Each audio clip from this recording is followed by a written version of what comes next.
Bapak ujiannya beda, saya ujiannya beda. Ujian Ustadz Somad sekarang popularitas.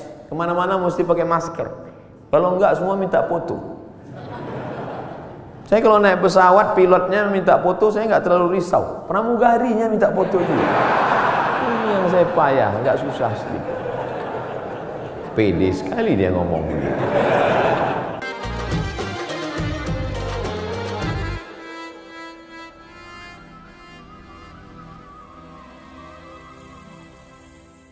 Bismillahirrahmanirrahim. Assalamualaikum warahmatullahi wabarakatuh.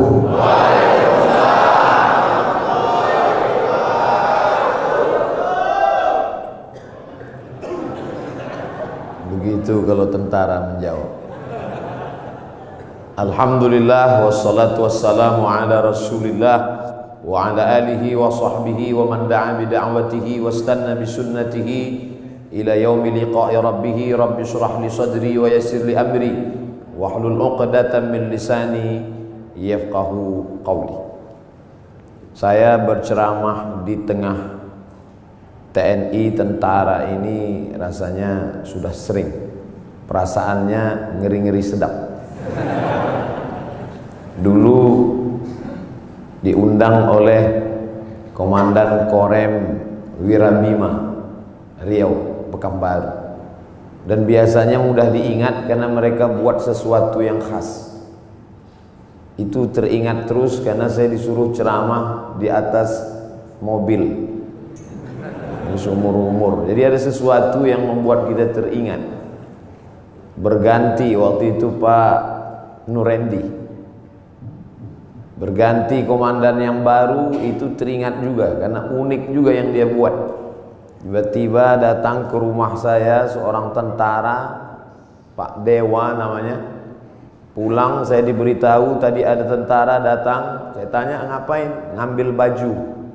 Kenapa baju saya diambil? Ini ada apa-apanya ini?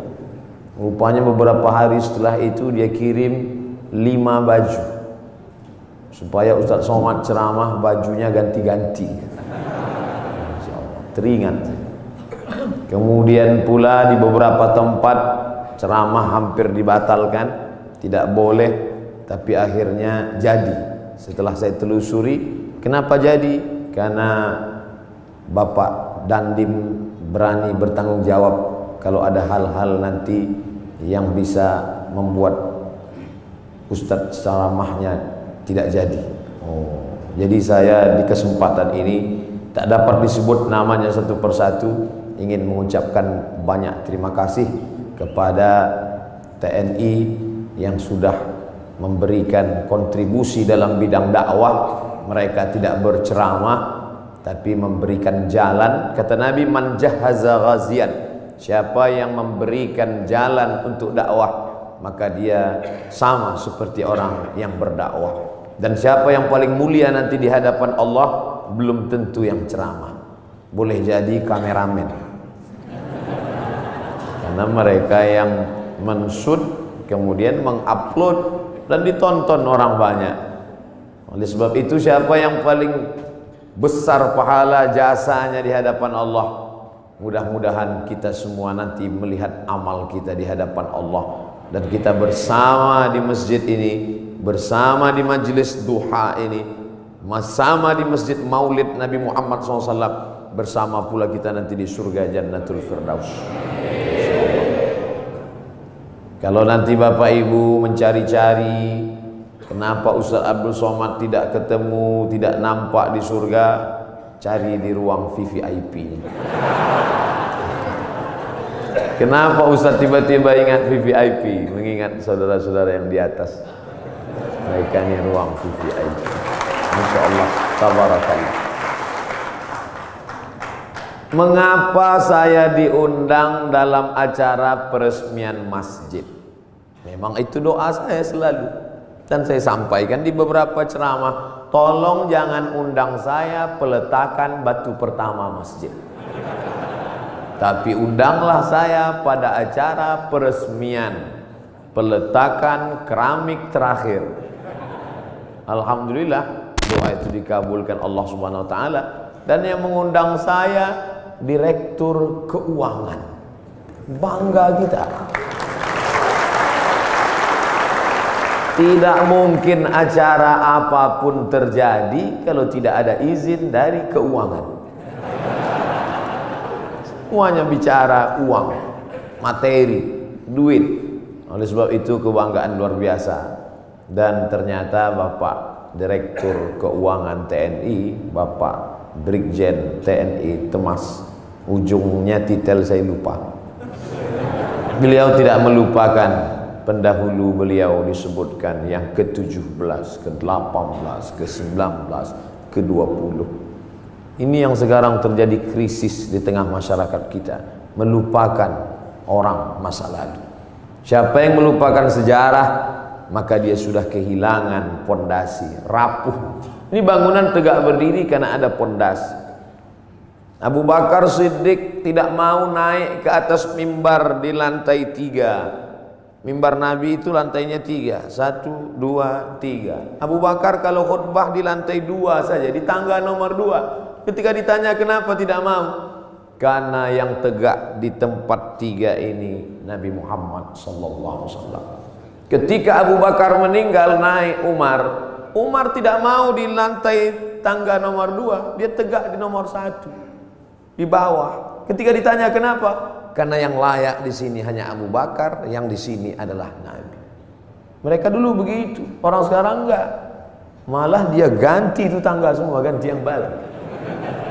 Tidak menghormati orang masa lalu. Apa itu pendahulu itu, enggak buat apa-apa kata dia.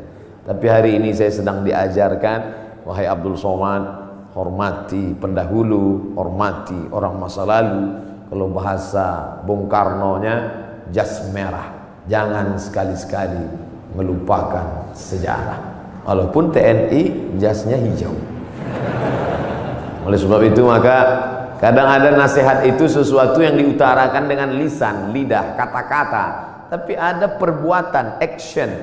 Dalam pepatah Arab dikatakan lisanul hal afsah min lisanil maqal. Action, perbuatan jauh lebih berkesan daripada ucapan.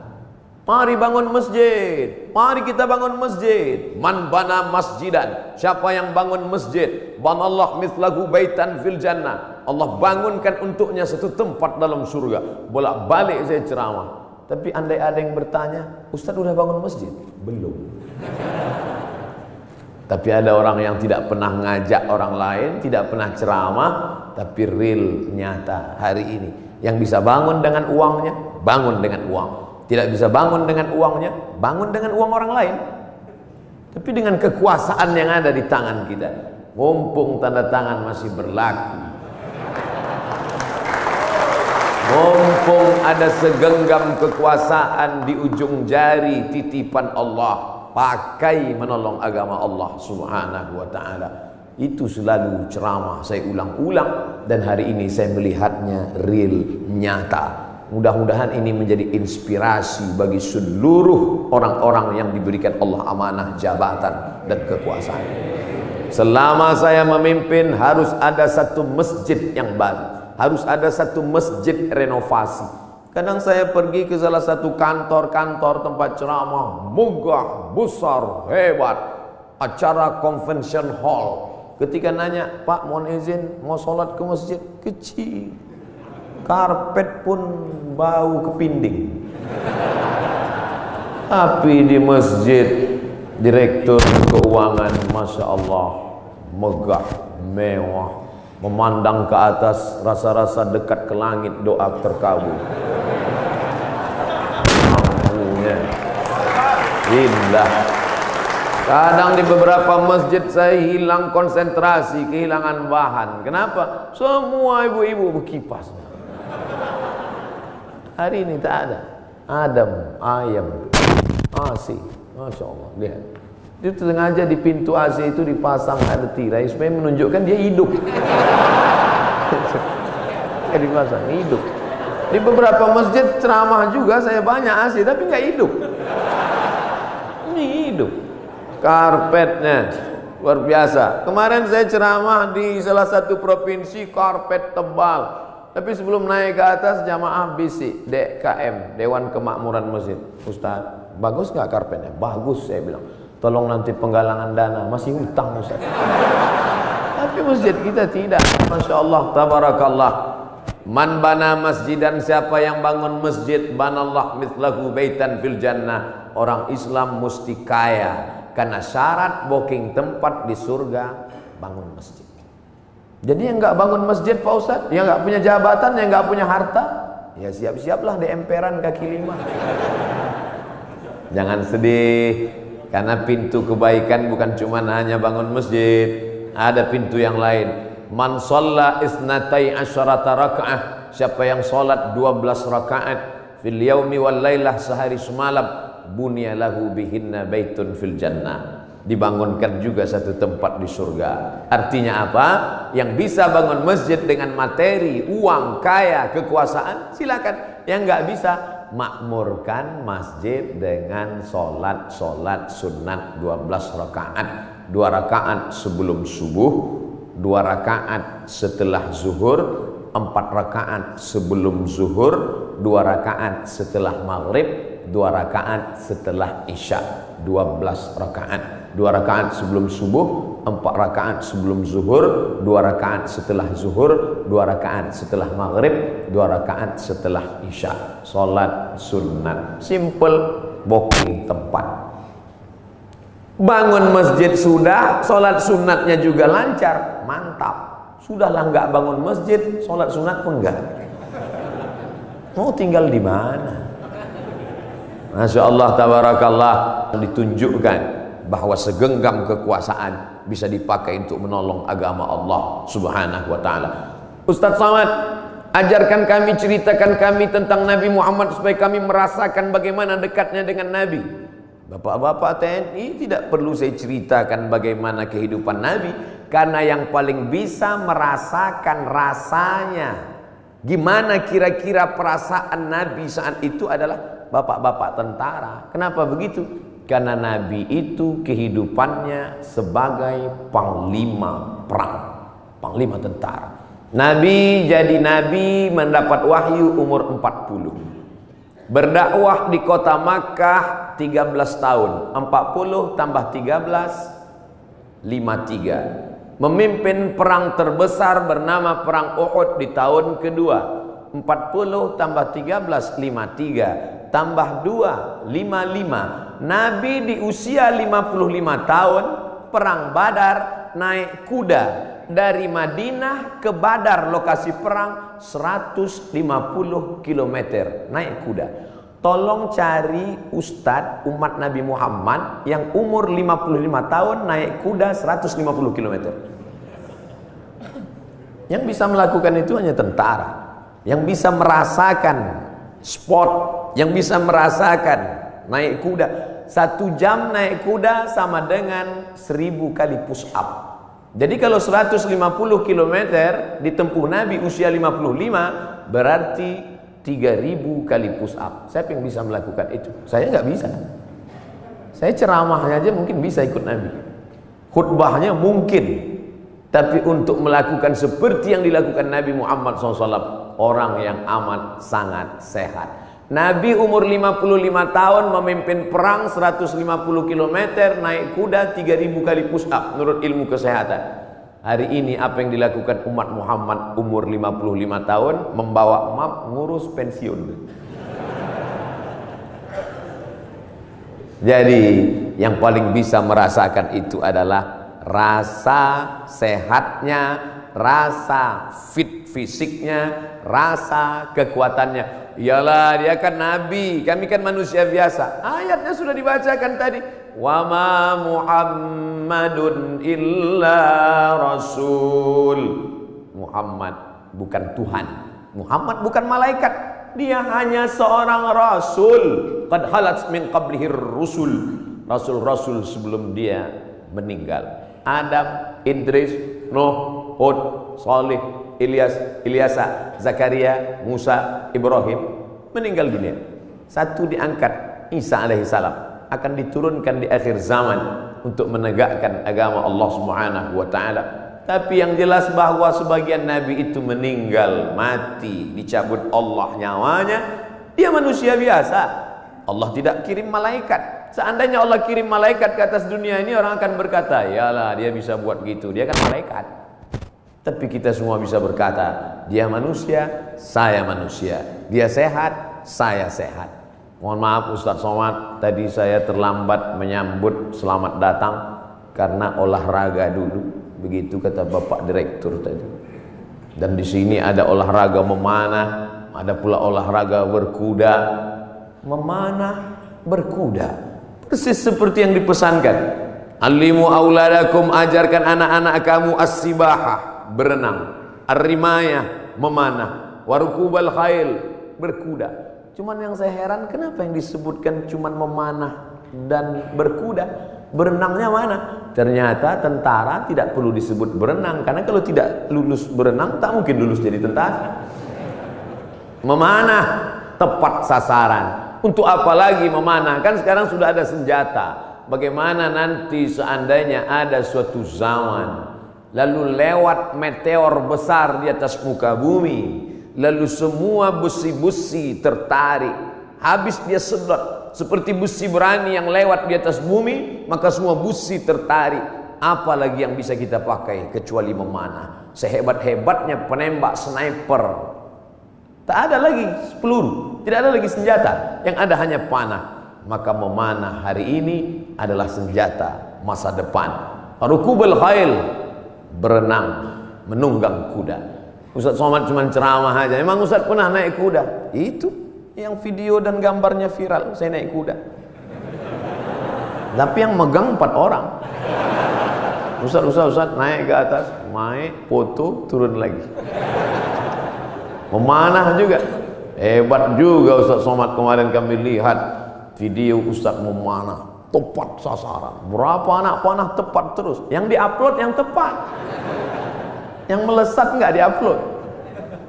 Membangkitkan motivasi anak-anak muda kita, pemuda-pemuda kita yang masa darah bergejolak, hawa nafsu luar biasa. Kemana disalurkan ini? Kepada 3, berenang, memanah. Ustaz, kalau kami banyak berenang ini, apakah hawa nafsu kami ini akan turun? Saya bilang, kalau kamu berenang sampai ke tengah sungai, ke tengah laut, bukan cuma nafsunya hilang, kamu hilang sekalian. Artinya apa?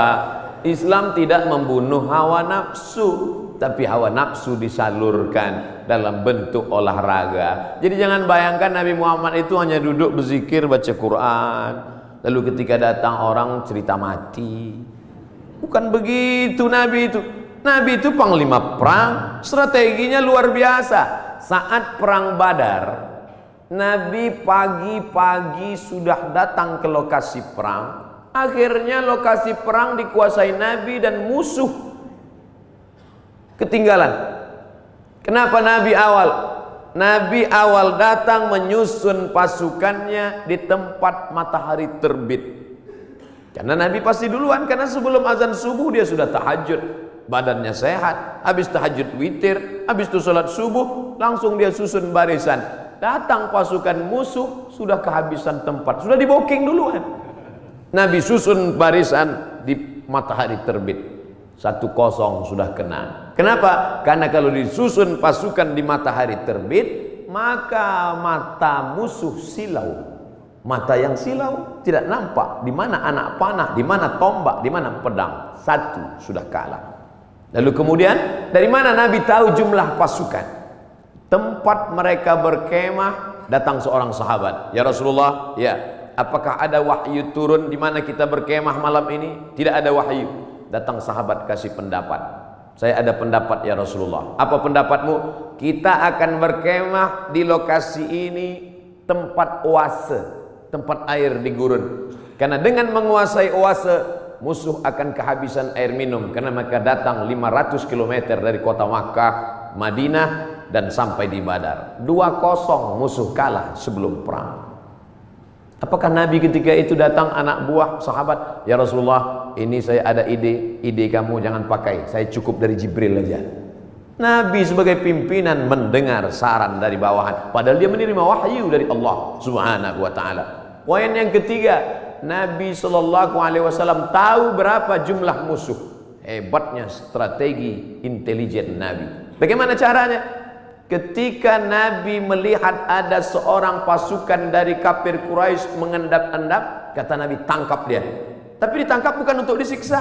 Kebetulan yang mereka tangkap ini adalah tukang masak yang mengambil air.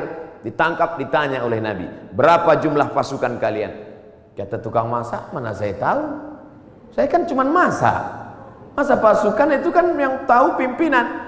Nabi tanya, kamu kalau masak pagi siang berapa ekor kambing, berapa ekor onta? Dia sebutkan, makannya sekian seekor onta, masaknya hari ini sekian kambing. Dari jumlah makanan Nabi bisa tahu, kalau begini makanannya berarti pasukan kalian sekitar sekian dan kita akan susun. Nabi perang penuh dengan strategi. Jadi jangan bayangkan Nabi dengan sahabat itu perang bismillahirrahmanirrahim, la haula wala quwata illa billah. Al-haqqu bila nizam yaghlibuhul batil bin nizam. Kebenaran yang tidak dimanage dengan manajerial yang baik akan dikalahkan oleh kebatilan, tapi diatur dengan manajerial yang baik. Nabi strategi cari tempat, dia menang. Strategi awal susunan barisan, dia menang. Strategi berapa jumlah pasukan musuh, dia menang. Setelah siap strateginya, baru dia berdoa di tengah malam. Saat dia berdoa itu dari Isya sampai subuh, datang Abu Bakar tengah malam mendekati Nabi. Hasbuka ya Rasulullah, wahai Nabi Muhammad, cukuplah berdoa itu, berhenti, doamu pasti dikabulkan Allah. Tetap dia berdoa sampai subuh. Lengkap persiapan mental, spiritual, kecerdasan intelijensia otak, dengan kelembutan hati berdoa. Hari ini orang hanya berdoa tanpa berusaha, berusaha tanpa berdoa sombong, berdoa saja tanpa usaha pesong. Pesong bahasa Melayu gila. Kesiapan inilah yang agaknya dimatangkan. Alhamdulillah hadir juga bersama kita Bapak Direktur Bintal, hadir bersama kita. Bimbingan mental, spiritual ini harus terus dijaga. Ustaz Abdul Somad, di keuangan ini harus terus mentalnya dijaga. Kenapa begitu Pak? Tantangannya luar biasa. Tantangan apa? Duit. Kalau diawasi kamera CCTV, ada masanya kabelnya dimakan tikus. Kalau diawasi CCTV, ada kalanya pemadaman bergilir. Kalau diawasi atasan, atasan akan keluar kota. Maka ditanamkan mental dia. Siapa yang mengawasi dia? La ta'khudhuhu sinatun wala naum. Dia yang tidak mengantuk, dia yang tidak tidur. Itu yang mengawasinya. Kemarin saya ceramah di Medan. Pagi-pagi selesai ceramah di masjid, makan. Ustaz Somad, kenalkan, saya Fulan dari Kodam 1 Bukit Barisan. Masya Allah. Ya Pak, makan. Allahumma barik lana fima razaqtana wa qina adzabannar. Bapak enggak makan? Bapak enggak makan? Kenapa enggak makan? Puasa sunat, puasa. Astagfirullah. Yang ngajak puasa saya, yang enggak puasa saya. Untungnya saya ada alasan. Ustaz enggak puasa, musafir. Dari Riau ke Medan 600 km. Musafir. Sholat ada jamaah kosong. Untung ada musafir. Marilah puasa, marilah puasa. Jadi kalau ada di antara bapak-bapak puasa sunat, itu bukan untuk ngecilin perut. Kalaupun perutnya kecil karena puasa sunat, bonus. Tapi yang utama dari puasa itu adalah merasakan pengawasan Allah Subhanahu wa ta'ala.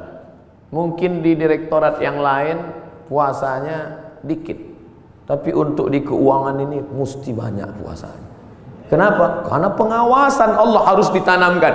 Masuk ke dalam WC, toilet, kamar mandi, kunci pintu kanan kiri atas bawah, nggak ada yang melihat. Andai diambil air seteguk diminum, nggak akan ada yang tahu. Jangankan seteguk, kepala kita masukkan ke dalam. Sebelum keluar dari kamar mandi, keringkan bibir, miringkan kepala. Buat agak-agak lemas. Siapa yang tahu? Panas hari ini ya? Iya panas. Tapi Allah kalau mau buka kan, tahu kenyang. Yauma tublas sarair. sampai masanya dibukakan Allah segala rahasia. Apa pelajaran di balik puasa sunat itu? Kalau bukan menanamkan kehadiran Allah, keberadaan Allah, pengawasan malaikat. Untuk apa pengajian-pengajian itu? Kalau dengan pengajian datang rasa takut pada Allah, kalau dengan pengajian makin ngeri menghadapi mati, kalau dengan pengajian takut makan haram, lanjutkan pengajian. Tapi kalau dengan ngaji cuman hafal dalil, mendebat orang, nyalahkan orang, ganti pengajian yang baru. Ganti dengan pengajian yang membangkitkan semangat rasa takut kepada Allah. Angkat takbiratul ihram, pandang hanya tempat sujud saja. Allahu Akbar. Namanya takbiratul ihram. Ihram diambil dari kata haram, yang sebelumnya halal menjadi haram. Kepala-kepala kita, yang gatal kepala kita, yang menggaruknya kita. Tapi ketika kita garuk lebih dari 3 kali, haram, batal. Pada saat itu orang hanya melihat tempat sujud. Siapapun dia, di saat itu sholat kita sedang disadarkan bahwa kita sedang berada di depan Dia pencipta langit dan bumi. Kita serahkan semuanya kepada Dia. Inna sholati wa nusuki wa mahyaya wa mamati lillah. Sholat bukan gerakan, sholat bukan hanya ritual, sholat bukan bim salabim abrakadabra bacaan yang dihafal sampai kita pun tak ingat tahap yang kita baca. Satu hembusan nafas tuntas, iftitah, Fatihah, ayat. Bahkan sekarang kalau ada orang sholatnya lama malah diajak, itu si anu kok lama ya? Maklum mu'alaf baru masuk Islam. Ente kok cepat? Udah lama, udah hafal Pak Ustaz.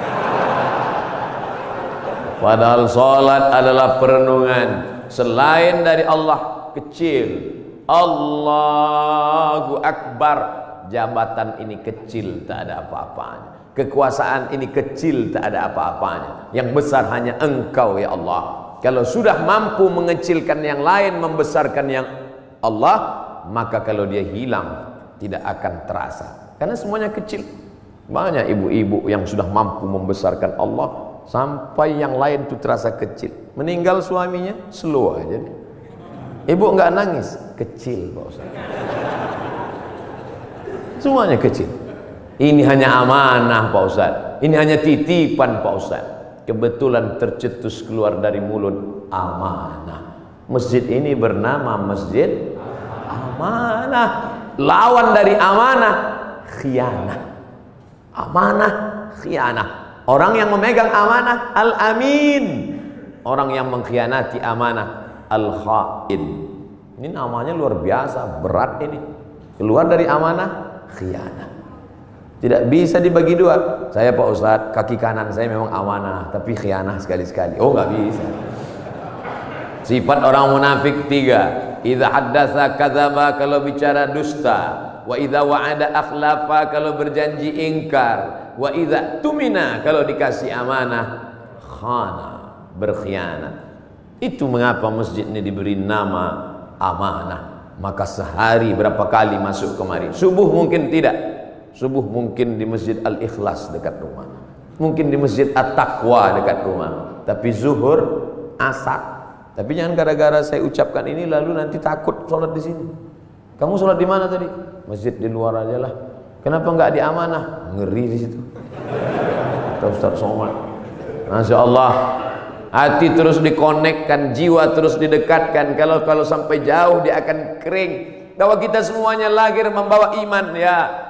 Iman ini sudah kita bawa sebelum masuk ke rahim ibu kita. Inna ahadakum yujma'u khalquhu fi batni ummihi arba'ina yawman nutfah. Kamu diciptakan dalam perut ibumu 40 hari dalam bentuk sperma. Summa yakunu 'alaqatan, berubah 40 hari dalam bentuk darah. Summa yakunu mudghatan, berubah 40 hari dalam bentuk daging. 40 hari air, 40 hari darah, 40 hari daging, 120 hari datang malaikat membawa roh yang sudah ready. Belum ada kulit, belum ada kuku, belum ada bulu, belum ada darah, belum ada daging, belum dibawa malaikat. Kita sudah bersama berkumpul di alam roh. Dan Allah bertanya ketika itu, alastu bi rabbikum, bukankah aku Tuhan kamu? Kita semua menjawab, bala syahidna, engkau Tuhan kami. Cuman ketika sampai ke dunia dia lupa. Karena lupa itulah maka dia disebut manusia. Karena manusia diambil dari kata nasya, lupa. Apa yang disampaikan Ustaz Somad tadi? Aku lupa. Kenapa kau lupa? Karena manusia. Kalau ingat terus namanya bukan manusia. Apa namanya? Panasonic. Ini yang merekam ini nggak akan lupa, ingat terus. Jangankan bapak ibu yang dengar ceramah, saya yang ceramah aja lupa apa yang saya sampaikan. Tapi saya diingatkan. Yang mengingatkan saya siapa? Jamaah. Ustaz kan ngomong gini dulu. Masa iya saya ngomong gitu? Ini MP3-nya, ini MP4-nya. Kamu dapat dari mana? Saya download Pak Ustaz. Di mana kamu download? Itu channel Ustaz Abdul Somad Official. Subscribe, like, and share. Jadi Masya Allah, internet ini luar biasa. Tadi bicara dengan Bapak Direktur Bintal, luar biasa merusak kepala anak-anak kita. Hancur kepala ini. Ustaz Abdul Somad, perhatikan ini gambar otak yang habis ditabrak truk, pecah, berderai. Yang ngundang saya ini psikolog, ibu-ibu. Ustaz, sebelum Ustaz ceramah coba lihat gambar ini, hancur berderai kepalanya. Yang ini Pak Ustaz, kepalanya utuh, sehat, tapi isinya hancur sama seperti ini. Kok bisa begitu? Karena website, karena internet. Tapi saya tidak bisa salahkan juga semua internet. Karena orang kenal saya dari internet. Mencaci maki saya juga di internet. Oleh sebab itu maka pisau internet bermata dua, satu ke atas, satu ke bawah. Dipotongkan ke ayam, bagus. Dipotongkan ke bebek, oke. Dipotongkan ke sapi, bisa jadi hewan kurban. Tapi kalau ke atas memotong leher dan urat nadi, dia bisa mati. Siapa yang bisa mengontrol sekarang? Kalau bukan iman dan takwa kepada Allah Subhanahu wa ta'ala. Maka saya bangga, Ustaz Abdul Somad, ini imam kita, ini khotib kita, pakai baju tentara. Kami yang sipil, yang tidak punya seragam ini, terus terang amat sangat bangga melihat bapak ibu menjadi khotib, melihat bapak ibu jadi imam, melihat bapak ibu menjadi orang yang sholat berjamaah. Dulu susah kalau mau menasihati orang. Mari sholat, mari puasa, mari berjamaah. Sekarang saya tinggal simple aja ngasih tahu. Anak-anak SMA, anak-anak pesantren, lihat itu. Bapak tentara sholat di masjid, bapak polisi pengajian. Ibu-ibu pun mudah sekarang nasihati anak-anaknya. Lihat tuh, Pak polisi sholat di masjid, Pak tentara sholat di masjid, angkatan udara sholat di masjid. Pistol mereka besi. Bapakmu nggak punya pistol, nggak sholat. Mudah memberikan motivasi, mudah memberikan semangat. Oleh sebab itu kebersamaan kita ini, apapun seragam yang kita pakai, itu hanyalah casing saja. Apapun jabatan kita, itu hanyalah jalan saja. Yang kita cari adalah keridhaan Allah Subhanahu wa ta'ala. Kalau berhasil kita melewati ujian-ujian seragam, ujian kekuasaan, ujian jabatan, ujian dunia, ujian popularitas ini sampai kepada puncaknya, maka insya Allah mati kita husnul khatimah. Tapi kalau gagal kita dengan ujian ini, Bapak ujiannya beda, saya ujiannya beda. Ujian Ustaz Somad sekarang popularitas, kemana-mana mesti pakai masker. Kalau enggak semua minta foto. Saya kalau naik pesawat, pilotnya minta foto, saya nggak terlalu risau. Pramugarinya minta foto juga. Ini yang saya payah, nggak susah sedikit. Pede sekali dia ngomong begitu. Bapak Ibu yang dimuliakan Allah Subhanahu wa ta'ala. Tapi saya yakin dan percaya dengan istiqomah melaksanakan ibadah ini, dengan senantiasa menempelkan kening ini ke lantai, kita sadar bahwa kita dari tanah dan akan kembali kepada tanah. Yang di badan ini pun dari tanah, dilihat warnanya warna tanah, dan akan mati dimakan cacing tanah. Saat diangkat tangan sadar tanah, diusapkan ke wajah bau tanah, dan kau akan mati dimakan cacing tanah. Abdul Somad yang diciptakan dari api, tolong angkat tangan.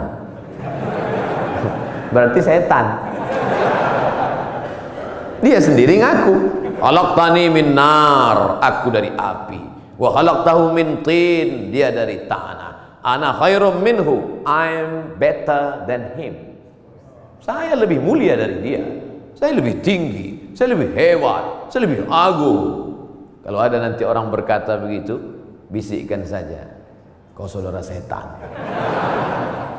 Oh, jangan ngomong gitu Pak Ustadz, terlalu kasar. Lembutkan sedikit. Saudara setan.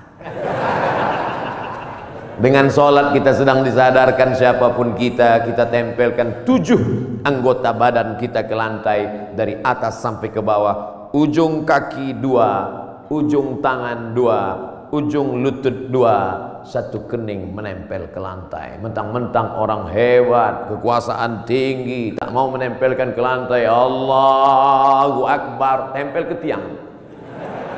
Enggak sah sholat, kecuali sakit, duduk di kursi. Kalau makhluk di bumi tidak lagi mau mendengar kata-katamu, siapapun tak lagi memperdulikanmu, berbisiklah ke tanah, makhluk-makhluk langit akan mengaminkan doa-doa. Bangun di tengah malam, mengadu kepada Allah. Ngadunya pada Allah. Sekarang banyak orang ngadu ke Facebook. Semua diadukan di wall Facebook, Twitter. Makin dibaca komennya, makin stres, depresi, bersunyi-sunyi di tengah malam. Kalau sudah Allah berikan pertolongan, intan surullah, kalau kau tolong agama Allah, Allah yang akan menolong kamu. Lari ke atas bukit Safa, tidak ada air. Lari ke atas bukit Marwah, tidak ada air.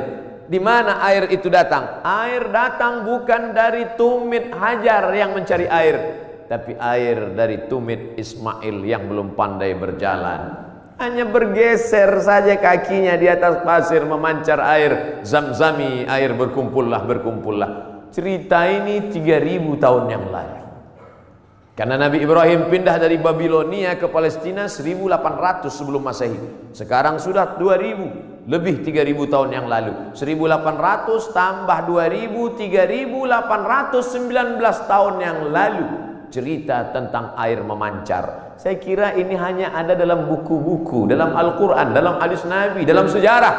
Ternyata hari ini tentang cerita air memancar saya dengar lagi pagi ini. Yang cerita siapa? Bapak Direktur Keuangan, Ustaz Somad. Saya gali tanah untuk ngambil jeruk, keluar air. Itulah air mineral yang saya minum pagi tadi. Kenapa Allah berikan air ini? Andai tadi mereknya tidak dirubah, saya tak bisa bedakan ini air dari mana. Sama seperti yang selama ini saya minum.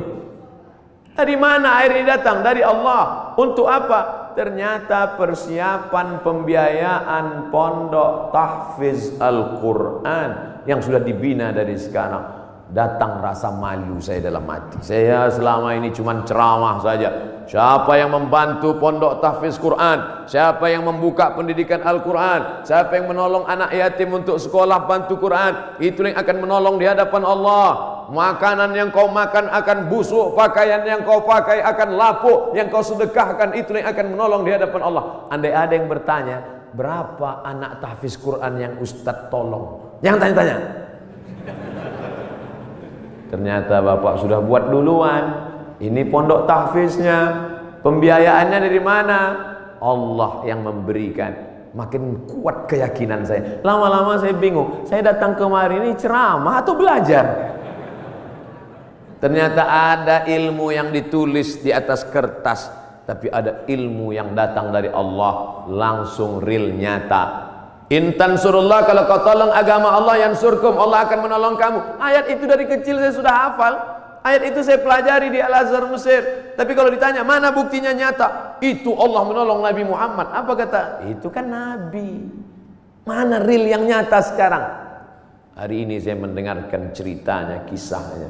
Hari ini saya nampak real dengan nyata. Kalau kau tolong anak yatim, kau tolong pondok tahfiz Quran, kau tolong orang menghafal Quran, Allah akan menolong engkau. Sumber air mineral yang lulus lembaga badan pengawasan obat dan makanan menyatakan air ini layak. Siapa yang memberikan? Innama amruhu idza arada syai'an ayaqula lahu kun fayakun. Ternyata tolonglah agama Allah ini. Jangan pernah takut dan jangan pernah cemas. Kadang-kadang kalau terlalu banyak orang menakut-nakuti kita, kita jadi takut juga. Kita sudah berani, tapi karena ditakut-takuti orang, kita pun jadi takut juga. Ini Ustaz cerita tentang siapa? Tentang saya. Saking banyaknya yang membuli kita, kita jadi cemas juga lama-lama. Tapi rupanya semakin banyak cerita kita dengar tentang turunnya pertolongan Allah. Ala inna nasrallahi qarib. Yakinlah pertolongan Allah itu dekat. Jangan pernah takut dengan akhir masa pensiun. Nanti saya akan makan apa, nanti saya... Berapa banyak orang berpikir nanti pensiun makan apa, malaikat maut datang malah sebelum pensiun. Malaikat maut tidak pernah datang melihat akte kelahiran. Berapa banyak orang sehat mati mendadak, yang divonis mati nggak mati-mati. Saya berapa kali ketemu ceramah dalam pengurus masjid, Ustaz Somad, nanti habis ceramah kita makan ya. Oke. Bedanya kalau di masjid lain setelah ceramah baru makan. Di kantor keuangan TNI sebelum ceramah udah makan duluan. Tabarakallah. Ketika selesai makan, kata Pak Ketua Dewan Kemakmuran Masjid, Ustaz Somad, saya ini sudah divonis, kata dokter, kena jantung koroner, harus dibelah urat kaki naik ke atas. Terus saya takut Pak Ustadz ngelihat ayam potong dibelah. Jadi ya saya nggak dioperasi. Katanya berapa lagi umur Bapak? 2 bulan Pak Ustadz. Terus udah 2 tahun nggak mati-mati. Bukan saya ngatakan Bapak Ibu nggak usah cek. Saya tetap medical check up, tetap ke rumah sakit, tetap tanya dokter. Termasuk kurusnya saya ini pun saya sudah konsultasikan ke dokter. Apakah saya ini sakit Pak Dokter? Kata dokter di Batam, Ustadz Somad, Ustadz kalau mau lebih berwibawa tambah beratnya dikit. Gimana Pak Dokter? Minum susu kental manis 3 kali sehari. Pagi segelas, siang segelas, malam segelas. Sebulan akan naik sekian kilo. Oke Pak. Sebulan saya minum, timbang tetap. Saya tanya, Pak Dokter, sudah saya minum kok nggak nambah? Kata dia, Ustadz terima aja, berarti sudah takdir Allah SWT. Yang penting saya sehat. Ini saya ceritakan supaya Bapak Ibu tidak terlalu memaksakan diet ingin seperti saya. Bapak gemuk, yang penting sehat. Ibu, bapak, yang penting sehat, beribadah. Apapun judulnya, hidup ini adalah ibadah. Karena tujuan Allah menciptakan kita, wa ma khalaqtul jinna wal insa illa liya'budun, ibadah. Cuman kekeliruan kita memahami ibadah terlalu sempit. Salat, zakat, puasa, haji, baca Quran, cuman itu ibadah. Padahal di kantor dari jam 8 pagi sampai jam 4 sore adalah ibadah. Kalau dipahami ini, ngurus keuangan negara, TNI ini adalah ibadah ringan. Dan kita tidak akan mungkin curang. Sebagaimana kita jujur dalam sholat, sebagaimana kita jujur saat di Masjidil Haram, begitulah kita jujur di kantor kita. Karena pekerjaan kita adalah ibadah. Tapi jangan dibalik. Nanti pas azan zuhur, Allahu Akbar, Allahu Akbar, tetap buat laporan. Loh, ente nggak ke masjid amanah? Ibadah. Ini harus diluruskan juga. Ada ibadah mahdhah yang pure original, memang ibadah, ada rukunnya, ada syaratnya, ada wajibnya, ada sunatnya, memang ibadah. Sholat, puasa, itu ibadah. Tapi ada aktivitas sehari-hari bernilai ibadah. Ustadz, Allah itu nggak adil loh Pak Ustadz. Loh, kamu bilang Allah nggak adil, bisa kafir, bisa murtad. Masa laki-laki enak bisa puasa sunat, laki-laki bisa zikir, laki-laki bisa baca Quran. Kami Pak Ustadz 9 bulan 10 hari nggak bisa ibadah. Ibu, hamil itu pun ibadah. Hamil itu ibadah, karena akan melahirkan anak-anak yang soleh. Sejak itu alhamdulillah ibu-ibu sudah punya jawaban. Kalau ada atasannya nanya, kamu ini sebentar-bentar cuti hamil, sebentar cuti hamil, apa ini? Ibadah. Malah anak itu adalah ibadah yang tidak akan putus. Kalau ada di antara bapak yang rajin sholat duha, meninggal dunia, putus. Yang rajin baca Quran, meninggal dunia, putus. Tapi ada ibadah yang tidak putus. Waladun salihun, anak yang soleh. Apa tidak bangga Abdul Somad pagi ini? Anak tentara, hafal Quran, sekolah di Yordania, ngomong dengan Ustaz Somad bahasa Arab. Untung saya masih ingat bahasa Arab. Saya sudah pulang dari Arab 2006, 4 tahun di Mesir, 2 tahun di Maroko, S3 di Sudan. Saya cerita ini untuk ngasih tahu bahwa saya bukan Ustaz kaleng-kaleng itu.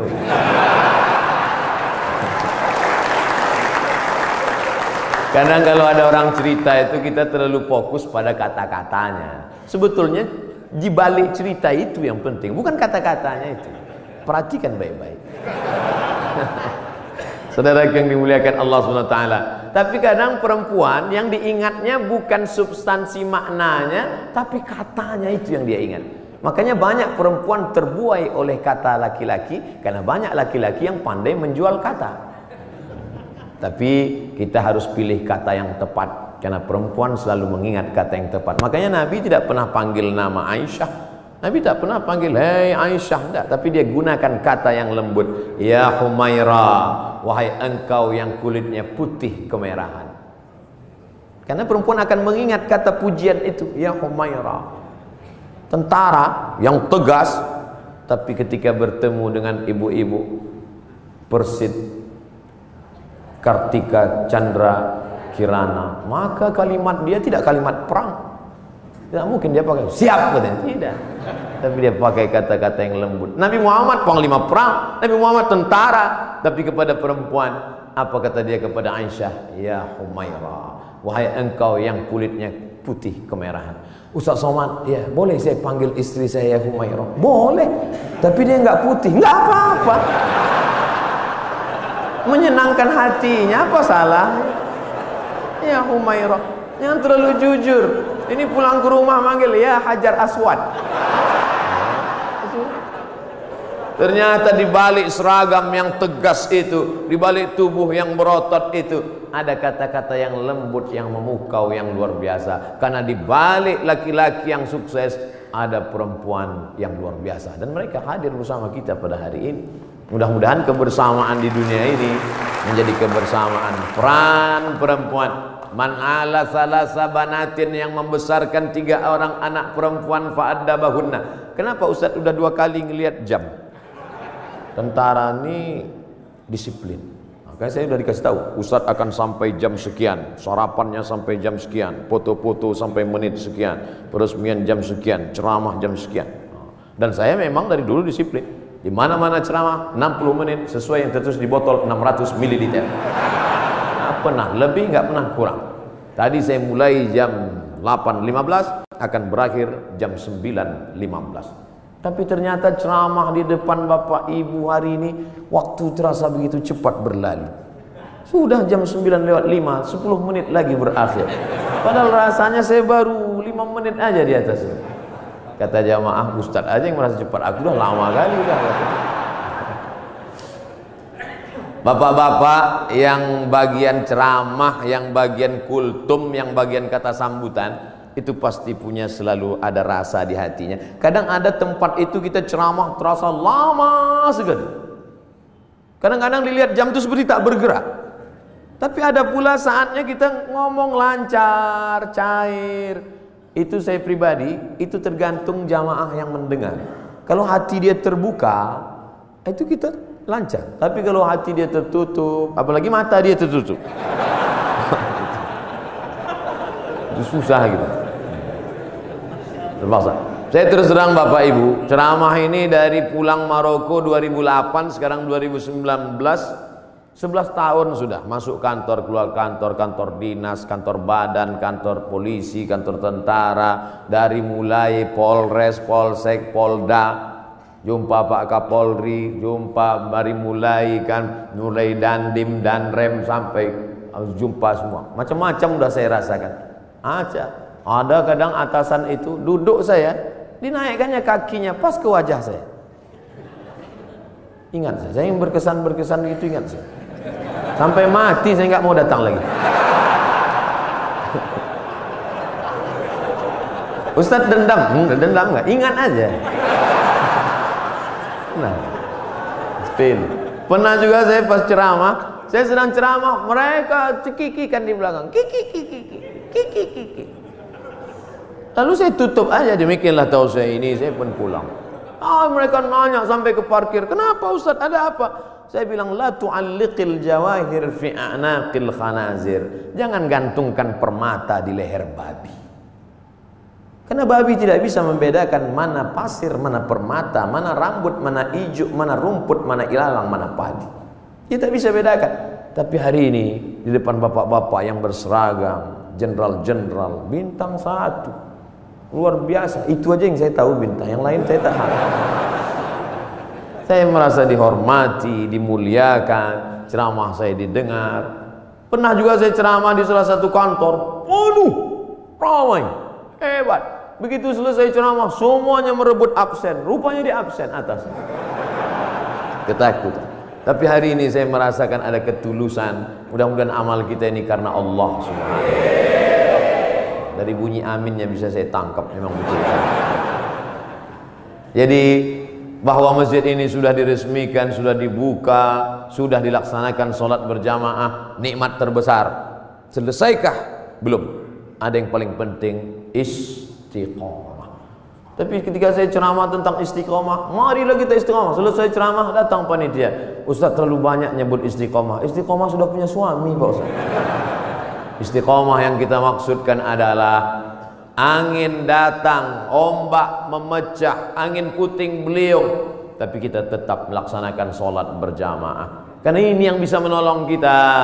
Yang lain tak bisa menolong saat malaikat maut mencabut nyawa. Yang bisa meringankan itu hanyalah la ilaha illallah Muhammadur Rasulullah. Yang belum membuat apa yang sudah dibuat, ini menjadi inspirasi. Mesti ada dalam hati berniat, kalau aku punya jabatan itu nanti, kalau aku punya harta itu nanti, kalau aku punya tanda tangan itu nanti, aku akan buat seperti ini. Jangan diucapkan, takut tergigit lidah, camkan dalam hati. Kalau nanti aku bisa begini, aku akan sekolahkan anak yatim. Aku terinspirasi dengan ceramah Ustadz tadi, ternyata Allah tolong rezeki berlimpah kalau sekolahkan anak yatim. Pulang dari sini jam 4, jam 5 nanti sore, mampir ke panti asuhan, tanya, saya belum bisa buat panti di rumah, tolong ke sini. Berapa anak yatim di sini Bapak panti, saya mau ngasih beras kemari. Untuk semuanya Pak? Enggak, 3 kilo aja.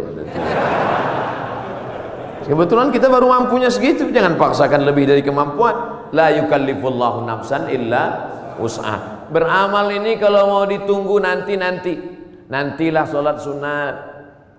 Setelah ini agak ringan, tidak akan pernah. Bersedekah pun begitu.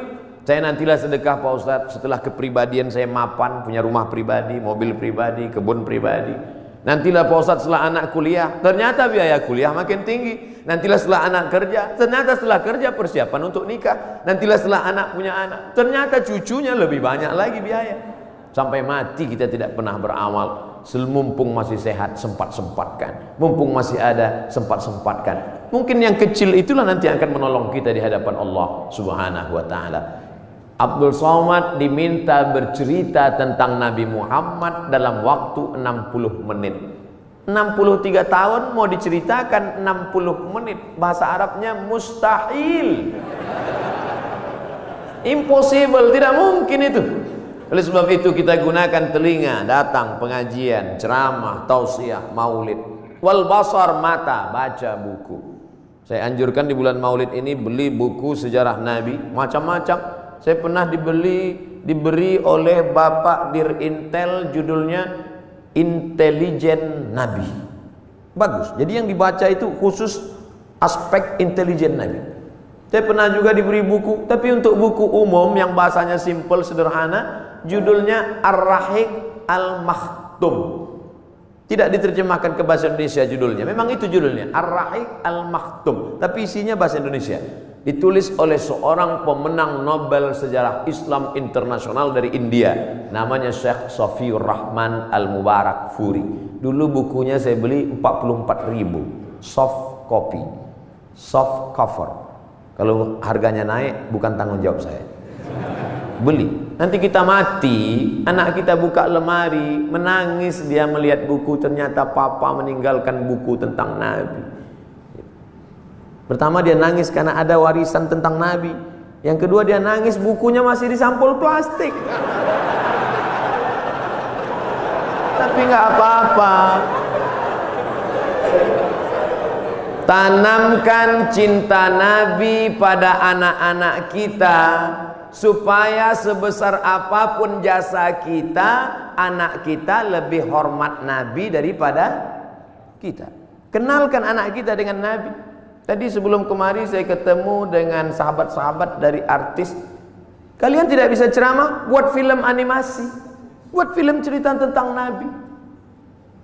Nusa dan Rara, cerita tentang Nabi untuk anak-anak kita. Kan nggak mungkin anak-anak itu saya ceramah Nabi. Kumpulkan anak 5 tahun saya ceramah, Assalamualaikum Rasulullah, nggak peduli mereka. sesuai dengan bahasa mereka masing-masing. Ibu-ibu dengan video pendek share di grup-grup WhatsApp, anak-anak dengan video-video animasinya, bapak-bapak dengan ceramah khutbah Jumatnya. Tapi yang paling penting adalah perbuatan kita, tindak tanduk kita mencerminkan Muhammad sallallahu alaihi wasallam. Biasanya Ustaz Somad kalau ceramah itu pakai poin 1, 2, 3. Di sini tidak, karena saya berhadapan dengan jamaah yang smart. Ustadznya Somad. Jamaah sudah bisa menyimpulkan sendiri. Apalah kesimpulan ceramah Ustaz Somad tadi? Kesimpulannya adalah hidup adalah ibadah. Maka setiap detak jantung, hembusan nafas, langkah kaki, hayunan tangan, bisikan telinga, kedipan mata, semuanya mesti bernilai ibadah. Kalau bergerak, geraknya adalah zikir. Kalau diam, diamnya adalah fikir. Berzikir dapat pahala, berpikir pun dapat pahala. Makanya kalau ada teman di sebelah dari tadi diam aja, berarti dia sedang berfikir. Sampai meleleh Pak Ustaz. Waktu-waktu kosong diisi dengan Allahumma sholli ala sayyidina Muhammad wa ala ali sayyidina Muhammad. Allahumma sholli ala sayyidina Muhammad wa ala ali Muhammad. Allahumma sholli ala sayyidina Muhammad wa ala Muhammad. Ketika terjadi tsunami, dicarilah makam-makam yang tertimbun. Ada satu makam belum dikebumikan, jasad. Di balik-balik kayu batu ditemukan jasad seorang tentara, masih berbaju seragam. Sudah seminggu jasadnya tidak busuk, utuh. Semua orang heran. Dia bukan ustadz, bukan penghafal Quran, manusia biasa. Apa yang membuat jasadnya tidak busuk, harum semerbak? True story, kisah nyata. Dicari teman-temannya, apa yang membuat? Dia tidak pernah mau membicarakan aib orang lain. Setiap ada orang-orang cerita aib, dia pergi atau diam dan selalu berzikir. Allah jaga jasadnya dari cacing tanah, Allah jaga jasadnya dari bakteri sehingga tidak tercium bau aroma bangkai, karena dia selalu menjaga aib orang lain. Amal kecil, simple, sederhana yang disangka tidak apa-apa, tapi ternyata besar di hadapan Allah Subhanahu wa ta'ala. Sebelum kita berdoa, saya minta request satu doa. Dimanapun Bapak Ibu berada, doakan Abdul Somad supaya mati husnul khatimah. Jangan sekarang, kita masih ada jadwal banyak lagi. Tapi mati tidak bisa di request. Jangan pernah takut pada mati. Yang perlu kita khawatirkan apa bekal kita bawa menghadap mati, menghadap Allah Subhanahu wa ta'ala. Di akhir majlis, majlis yang dihadiri malaikat, majlis yang dibanggakan Allah, majlis yang diaminkan oleh orang-orang soleh, mari kita berdoa. Mohon ampun banyak silap dan salah. Astaghfirullahalazim, astaghfirullahalazim, astaghfirullahalazim alladzi la ilaha illa huwal hayyul qayyum wa atubu ilaih. Ala hadhihi niyyah, untuk niat yang baik ini. Al-Fatihah. A'udzubillahi min